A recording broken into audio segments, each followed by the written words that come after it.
Shalom, selamat berjumpa kembali pada devotion saat ini.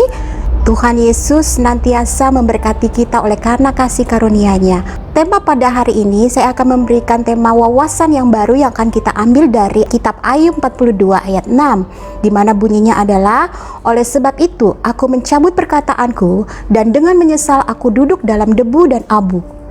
Kita akan belajar bagaimana Ayub mengerti akan siapa Tuhannya, dan Ayub memahami bagaimana ia menyesal akan setiap perbuatannya dalam masa penderitaan. Kita sama-sama tahu bahwa Ayub menderita dalam satu hari, ia kehilangan banyak hal di dunia ini.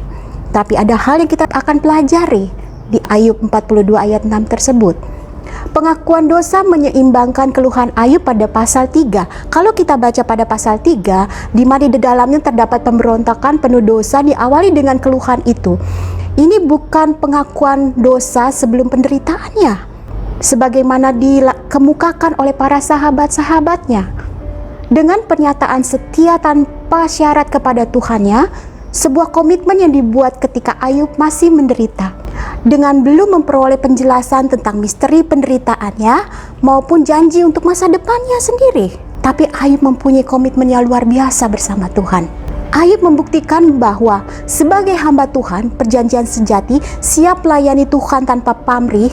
Pengakuan Ayub menandai keberhasilannya. Keberhasilan atas apa? Untuk mengalahkan iblis. Pembenaran final tentang kuasa penebusan Allah.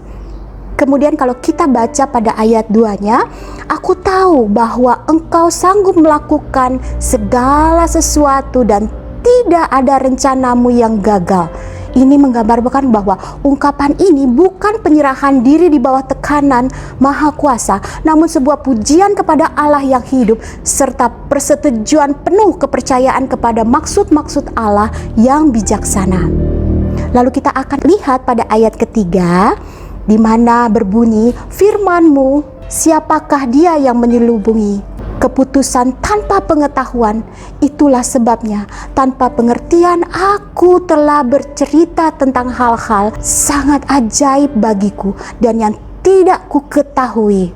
Di sini mengajarkan kita manusia terbatas, tidak bisa bertindak sebagai penentu akhir, sebab di dalam Allah ada jalan-jalannya, terdapat rahasia yang tidak bisa kita selami. Dan pada ayat 4, kita kalau baca bunyinya adalah sebagai berikut, firman-Mu dengarlah, maka akulah yang akan berfirman.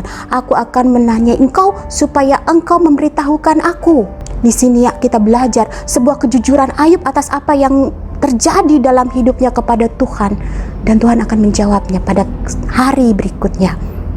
Ayub kelima, kita banyak belajar untuk melihat perbedaan antara mendengar dan melihat dalam hubungan dengan pengetahuan. Kalau kita baca pada pasal 28 ayat 21 sampai 27, di situ banyak sekali tentang hal-hal pengetahuan yang Tuhan catat di dalam firman-Nya, dan akhirnya pada ujungnya adalah hikmat Tuhanlah yang akan menentukan segalanya. Lalu ayat 6 terakhir ini adalah menentukan, di mana Ayub mengakui dan Ayub menyesal, dan Ayub senantiasa akhirnya memiliki wawasan yang baru dalam hidupnya. Kebencian yang baik terhadap kenajisan dirinya merupakan akibat alamiah pada saat seseorang percaya berjumpa dengan Yang Maha Kudus secara langsung.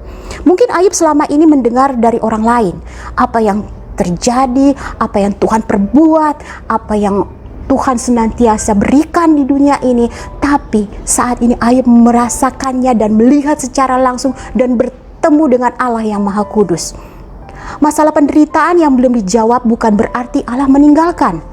Namun Allah dengan merendahkan diri melalui kedatangannya telah meyakinkan Ayub bahwa Dia tetap memperhatikan dirinya, memperhatikan Ayub dengan penuh kemurahan.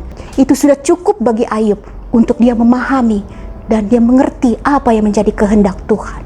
Betapa pentingnya kita memiliki wawasan yang baru dalam hidup kita masing-masing, memahami apa yang Tuhan kehendaki, bukan kehendak kita. Ayub mengajarkan kita lebih peka pada suara Tuhan. Puji Tuhan. Demikianlah devotion kita pada hari ini. Tuhan Yesus memberkati. Biarlah kiranya kita selalu dalam tuntunan Tuhan dan diberikan senantiasa kasih karunia selalu bersama Tuhan. Haleluya. Amin.